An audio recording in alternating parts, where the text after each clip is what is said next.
দুঃখিনী মায়ের গল্প। আরিফ হোসেন। একটা মা তখনই বিশ্রাম নিতে পারে না, কখনই না। কারণ ছেলে খাইলো কি না, মেয়ে খাইলো কি না, স্বামী খাইলো কি না, আরও ঘরের অন্যান্য সদস্যরা খেলো কি না। কারণ মায়েরা সব সময় ছেলে সন্তানের পিছনে টাইম অপচয় করতেছে। এক কথায় বলা যায় বিনা হিসাবের চাকর, মানে কি বিনা বেতনে বিনা হিসাবের চাকর। আপনার শরীর অসুস্থ, রাতের 12টায় 1টায় 2টায় বলতেছেন মা আমার খিদা লেগে গেছে, আমি খামু। 2 মিনিট লাগবে না, মা ওইটা রেডি।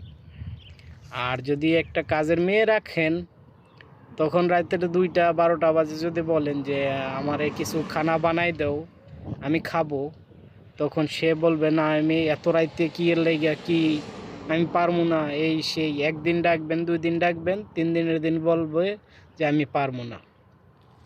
কারণ মার কথা তো আলাদা। মা বিনা হিসাবের চাকর, বিনা বেতনের চাকর। তারা ভালোবাসার কাঙ্গাল। ছেলে মেয়েরা ভালো খাইলো কি না পড়লো, ছেলে মেয়েদের ভবিষ্যৎ হবে কি। কারণ মা সবসময় তাদেরকে নিয়ে দুশ্চিন্তায় থাকে যে ছেলেরা কি করছে, আমার মেয়েটার কি অবস্থা।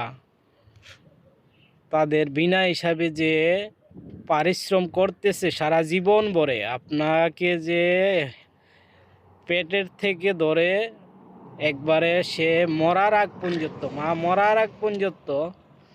ওই দিন একটা কাতারি ঘরে গেলাম, মা ছেলের জন্য মেসওয়ার্ক নিয়ে আসছে, কিন্তু মা চলতে পারে না, কিন্তু কি বাজে আনাইছে, বলতেছে যে এটা নিয়ে কথাও বলতে পারতেছে না, কয় কার, মাথা নাড়াইয়া বুঝাইতেছে আমার সামনে যে এটা তোর জন্য আনছি।